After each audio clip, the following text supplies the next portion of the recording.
Misalnya kanarra akkuma waliin jenne waa'ee appilikeeshinii kanaati. Appilikeeshinii KineMaster jedhu sooftiweerii kana Pro versionii isaati. Pro versionii isaa karaa telegiraamaatiin isiniif ka'a descriptionii jalaan seentanii argachuu dandeessan. Sooftiweeriin hedduun hoggaa bantee watermarkarii qaba yookaan loogoo sooftiweerii saniitu irra barreeffamee jira. Kaasan hin qabne sooftiweeriin kun kan maallaqaan bitamu jechuudha. Kanaafuu kutaa kutaadhaan sooftiweeriin kun waan hedduu hojjetuu danda'a. Waan hedduu ofirraa qaba. Amma biginara isaa, seensa isaa maal fa'aa akka inni ofirraa qabuun isin agarsiisa. Haga xumura viidiyoo keenyaa share, like, subscribe godhuun dagatina. Galatoomaa karaa barumsaa deemnu. Barnoota ammas barnoota kanata hukaba kayoon oromoota. Barnoota ammas barnoota kanata hukaba kayoon oromoota. Kunoo jalqaba KineMaster kajoo kana sooftiweerii oguu install godhattan oguu achirraa daawloo gabbuufattan install gootan san booda sirra dhufaa seensi isaa kana fakkaata. Oguu irratti bifa tanaan si dhufa maal goota ati jalqaba allahu kajoo ofa goota sooftiweerii kana allahu ammallee ni goota san booda wanni godhuu ofa hardweerii isaa moobaayilaan keetti hojii akka wal fudhatu ho'isu qabda. Run analyze now kajoo ni tuyita san booda ni eedaa jechuun hanga wanti kun dhumutti hin dhaansitu moobaayilaan keeftuu birraan deebitu dirqama eeguu qabda jechuudha. Dhumee jira hardweer performance analysis complete ja dhumee jira waan ta'eef maal godhuu isinirraa eegama. Okay kajoo qofa isinirraa eegama. Erga okay goote maal si dhufa KineMaster hojii isaa eegalee jira jechuudha. Akkamiin eegalla? Jalqaba maaliin eegaluu qabna? Plus mallattoo itoo udaa tana guddaa jidduu kanaan eegallaa jechuudha. Jalqabeef asirratti eegalte viidiyoo reeshoo itti edit gootuun si gaafata. Fakkeenyaaf kun full HD dha 16 reeshoo 9 jechuun kan itti YouTube irratti fi akkasuma TV gurgurtaa irratti illee full HD 16 reeshoo 9 yeroo baay'ee viidiyoo gisee edit gootan bifa tanaan waraabbiis 16 reeshoo 9 waraabuu qabdan edit gisee gootanis kanaan fayyadamuu qabdan. Kun immoo istoorii adda addaatii fi haala kullaal poortirii kadhaabbinaati faallaa kanaati jechuudha. Garagalee dhaabbatu bifa tanaan edit godhatu dandeessa. Reeshoo squareedhaanis edit godhuu dandeessa jechuudha. Squaree jaama takka reeshoo takka kanaanis edit godhuu dandeessa. Garuu bareedaan kan ittiin namni edit godhuu kan itti edit godhuu qabdu akka professionaalitti isa kana ni banta. Haggoo bante bifa tanaan si dhufa jechuudha sooftiweeriin kun. Sooftiweerichi kun hojii eegale. Sooftiweeriin kun hedduu keessaafuu KineMaster kun hedduu jira gosa hedduu jira. San keessaa inni kun hedduu sooftiweerii bareedaa hedduu waa hedduu ofirraa qaba jechuudha. Maali? Laayera viidiyoo hedduu walirratti laayera hedduu kan fudhatuu danda'u viidiyoo 2 3 4 laayera hanga feete walirra keessee laayerri hanqee kun waliin balleessu KineMaster kana tiitooriyaala isaa kan jalqabaati kutaa takkaffaadha. KineMaster kanaan waan hedduu loogoo intiroo adda addaa babbareedduu akkaataa itti dalagan isin agarsiisa. Keessafuu editaroonni warroon sirriitti ni beektan warroon hin beekneef garuu barumsa ta'a. Egaa barachuun dirqama ta'a jechuudha. Waamma mana teessee tuyxee baratu barumsa xiqqaan qabdu hin tuffatinaatiti. Amma karaa barumsatti haasennu jalqaba hogguu kan nu bahee nu fide maal fa'aa asirra jira. Kun of duuba deebitaane hogguu sheer godhuu feete viidiyoon kee hojjettee gisee fiixee asiin sheer goota jechuudha. Asiin ittiin seef goota. Kana booda irra isin agarsiisa. Jalqaba asirra maaltu jira? Kun karaa itti audiyoo itti as fidattu yookaan sagalee muuziqaa waan feete kan moobaayilaan keessa itti viidiyoon keessatti edit godhuu feetu itti fidattu. Kun immoo asumarra jiraattee waan asirra daleede footota waan adda addaa walirratti guurtee muuziqaa asirra gootee jidduun sagalee hin ta'e asumarra waraabuu kan dandeessu asiin voice recorderriidha asirraan godhuu dandeessa. Kun immoo laayeroota adda addaati. Dura laayera kana banuu keenyaan dura dirqama viidiyoo fidatuu qabnaa jechuudha. Miidiyaa asirra footos haa ta'u viidiyoos haa ta'u baakgiraawundii waan feene fidatuu qabnaa jechuudha. Akkasumallee laayera hin banamu. Laayera jechuun eefa viidiyoo fidannee foota kanarra dhufu jechuudha. Okay. Asirratti maaltu jira? Asiin if duuba deebi'uudhaa jira. Fa viidiyoo fidannee waan kan hunda sii fida. Kunis sagalee fi viidiyoo akkasuma Amma sagaleen hogguu seensu viidiyoon kee hogguu ediit gootee muuziqoota adda addaa sagalee adda addaatti fidde. Sagaleen kun hogguu dhufu xiqqaatarraa akkatti guddataa akka oluu dhufuu feete feediin inda feedaa hawwatu yaadni jira. Audiyoo feediinidha kun feediin godhuu feete ni banta. Feediin ni goota viidiyoo sagaleen kee kun akka sagaleen muuziqaan itti keessa kun daddafee akka xiqqoo xiqqoon oluu sii ba'uu fi haalaan akka boosii godha. Akka haga asitti goote sagaleen kun xiqqarraa guddataa oluu dhufaa jechuudha. Yoo haga asii goote daddafee xiqqarraa daffeetu eegalaa guddataa yoo akkumaatti gooteeni feedaa hawwatu jechuunis hogga dhumee jee sagaleen kun xiqqaataa akka dhumu xiqqoo xiqqoon akka bahu jechuudha haga dhumatti akkas godhaa kuni kana akkasuma qabaadhaadha. Viidiyoo feediin inda feedaa hawwatu jira. Viidiyoo kan keessallee feediin viidiyoo feete asirra fidee akkasuma sagalee sanitti akka suuta dhufu viidiyoon kun akka suuta soo dhufee suuta bahu akkasuma godhuu dandeessaa jechuudha. Kanallee kana yoo feetanitti bantaa yoo feetanii cuftanii jechuudha. Sanboota ifa sirreeffannee okkee taane jalqaba egaa as jala shooppiidha. Shooppii keen maastariidha. Seentee waan feete daawwalloo godhuu danda'a. Effektota adda addaa taayitila adda addaa waa hedduus jalaan daawwalloo goota. Jalqaba haa hojii teenya eegallu. Hojii keenya eegaluuf yoo feetasiin qajidduunis kaameeraadha. Oo bante kaameeraa siif fidaa jechuudha. Kaameeraan viidiyoo asumarratti waraabdee itti hiddiisuu dandeessaa jechuudha karaa gabaabaa. Jalqaba viidiyoo keenya hojii teenya yoo eegallu miidiyaa kajoon xuyita.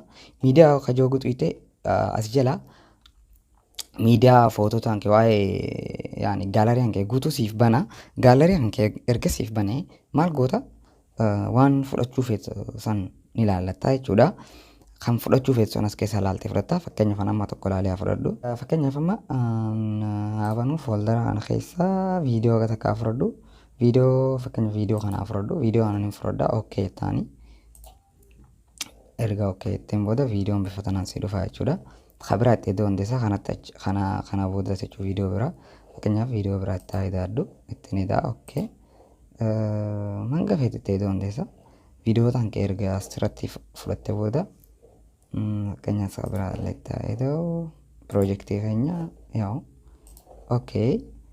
Viidiyootaan kee bifa tanaan erga fudhattee booda maal goota? Ediit goota jechuudha. Akkamitti ediit goota? Kun maali? Jidduu kanatti wanni si dhufu viidiyoota kan kee lamaan jidduu viidiyoo haa ta'u footoo haa ta'u jidduu lamaanii kan dhufu bakka tanarratti tiraanziishin waan jaanii jira. Tiraanziishin kun maali? Viidiyoon kun dhumee eegu viidiyoon biraa dhufu bifa tamiin akka dhufu jechuun isin agarsiisa asirratti xuyita. Tiraanziishina kana amma nan irra jira beekta. Uumaa hin qabu tiraanziishina hin qabu. Get more kajoo kana ni xuyita. I agree.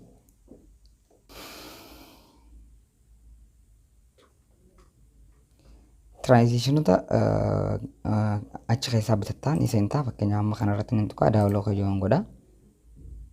Hedduu xiqqaadha daawwalloon instool sii ta'ee jira jechuudha. If duuba deebita. Kun amma zoom in zoom outidha. Kan feete daawwalloo godhachuu dandeessaa. Hanga feete daawwalloo godhatta. Yaa hedduu kiiloobaaytii ወይ meegaabaaytii kan ga'u edit daawwalloo ni godhatta. Effektota tiraanziishinoota adda addaatu jira. Tiraanziishin kana daawwalloo godhattee erga fixee booddee fakkeenyaaf nama fixee jira hanba'uu keessa tiraanziishinii kana fakkeenyaaf kanaan fayyadamu inni kun akkami akkatti dhumeet bifa tanaan bahaa jechuudha. Fakkeenyaaf isa kanaan fayyadamu okay isa kanaan fayyadama viidiyoon keenya okay viidiyoo kana dhufna fakkeenyaaf viidiyoo kana taphachiifnu hanga asirra deebisa itti banna viidiyoon kun akka dhumeet kun akka seenaa jechuudha. Tiraanziishinii kana viidiyoon keenya okay editara keenya irratti viidiyoo akkamitti akka walitti hinuun si garsiisa jedheen ture. Amma viidiyoon kun kan ediit godhee jechuudha. Viidiyoo haarawaa miti. Viidiyoo ediit godhamee ture isin garsiisuuf asirratti fidee. Okay. Jalqaba viidiyoo kanarratti ni xuyita. Yoo ediit godhuu feete isa kana viidiyoon kee isa jalqabaa ediit godhuu feete isa irra ni xuqatta. Sanboota maaltu jira? As jala wantoota adda addaatu jira jechuudha. Kan itti ediit godhu jechuudha. Clip graphicsii jira. Speed control jira. Speed control clip graphics rotate or mirroring kajoo jira. Color filter jira. Color adjustment jechuun waan kana hunda itti fayyadamuu dandeessa. Maali wantoonni kunneen? takka takkaan isin garsiisaa jechuudha. Fakkeenyaaf clip graphics kana yoo tuyite clip graphics kun wantoota effektota adda addaa clippiin kee irratti bifa barreeffamaatiin akka effektii godhee viidiyoon kee kan siif hojjetu isa kana yoo banuu feete akkuma kareefu siin jee irratti daawuloo godhatta jechuudha. As jala seentee fakkeenyaaf tokkoon daawuloo godhee isin garsiisa. Kana daawuloo isin godhu gabaayitti 3 neeyida daawuloo godhatta. Asirra sii dhufa hedduu jira daawuloo godhatan. Fakkeenyaaf effektii kana fakkeenyaaf jalqabame viidiyoo keenya kana bakka lamatti hammurru bakka lamatti viidiyoo kana godhuu qabna. Jechuun akka feete godhuu dandeessa. Fakkeenyaaf bakka lamatti muruu fedha. Bakka lama muruudhaaf maal fayyadamuu qabda? Mallattoo maqasaa kana viidiyoon as kat godhuudhaaf mallattoo maqasaa kana ni tuyita. Sanboota maal goota? Viidiyoon kan adda muruu feete. Adda muruu feete bakka itti adda murtutti bakka itti adda muratu feetu ni qotta. Sanboota split at play head hajoo kanarra ni tuyita. Adda baasee jira jechuudha viidiyoo keenya kana. Viidiyoon kun yoo akkatti ilaalte tokkuma adda baasee jira. Ati amma paartii gamanaa na qofa yookaan bakka haga tana qofa edit godhatu feete bakka haga sana irra ni tuqatta. Sanboota maal goota?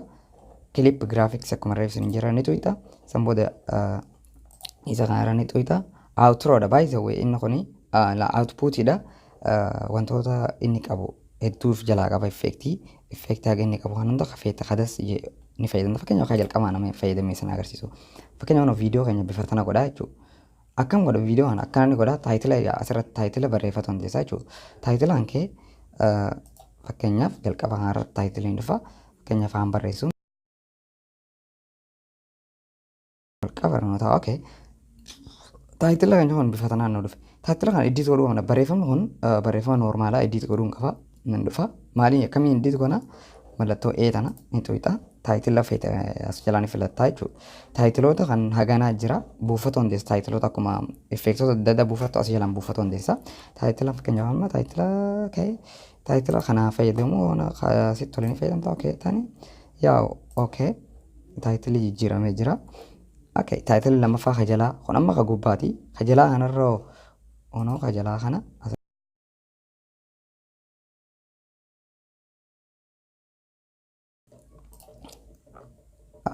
yaa taayitila keenya bifa tanaan dhufe. Fakkeenyaaf teekistii kalaraa barreeffama keenyatti kun kalara baakgiraawundiiti. Baakgiraawundi jechuun duubeen isaa barreeffama biluudha. Biluu kana jijjiiruu handeessaa asirraan baakgiraawundi hajoo kana tuyite barreeffama feeta fakkeenyaaf magariisa kana godhu magarroon godhuu danda'a. Kanatti bareechuu danda'a. Akkasumas illee baakgiraawundi isaa fakkeenyaaf as jala gurraachaan godhu. Gurraachaan godha kanan godha yaa no gurraachaan godha fakkeenyaaf nama gurraachi natti hin tolu wanti adii natti tola kan feete irratti ni godhatta. Edii sii ta'e jechuun viidiyoon kee bifa tanaan sii bareedee bahee jira jechuudha. Teessoo irratti tuyita ni godhatta no bifa tanaanis godhuu danda'a bifa tanaan godhuu danda'a bifa tanaan godhuu danda'a bifa tanaan godhuu danda'a. Fakkeenyaaf bifti tun bareeda okay kanaan bareeda okay okay you know. Viidiyoon keenya maal ta'ee jira? Wanta kana fudhatee jira. Viidiyoon keetti banatta. Kun amma gabaabaa waan ta'eef hagana. Yoo dheeraa godhuu feetes dheeressitee viidiyoo dheeraa irratti fakkeenyaaf guddoo irra godhee isin agarsiisu guddarra ni tuqatta. Kun amma dafee baheemi. Guddarra ni godha. Giraafiksiin hin filadhaa. Kanan hin filadhaa. Okay. Isa kanan hin filadhaa. Kan fedhanii filattaa jechuudha akkuma isin jedhe.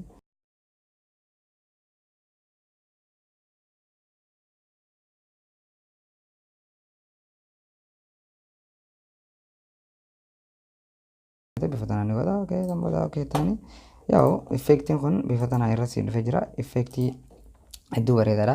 Fakkeenyaaf viidiyoo keenya irratti amma effektiin kun dheeratee dhufee jira jechuudha. Yoonii fi viidiyoo haaraa effektii an xiqqeessuu yoo feete giraafiks hojii irratti ni deebita.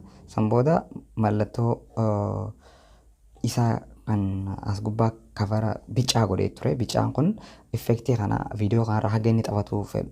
Fakkeenyaaf yoo hanga asitti taphatuu feeste taatee hanga asitti ni goona. Effektiin kun hagana taphatee kutaa jechuudha. Bifa tanaan giraafiksii isaa fayyadamuu dandeenya jechuudha.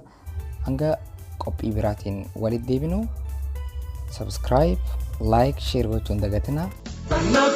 Barnoota ammas barnoota kana ta'uu qaba kaayyoon Oromoota. Barnoota ammas barnoota.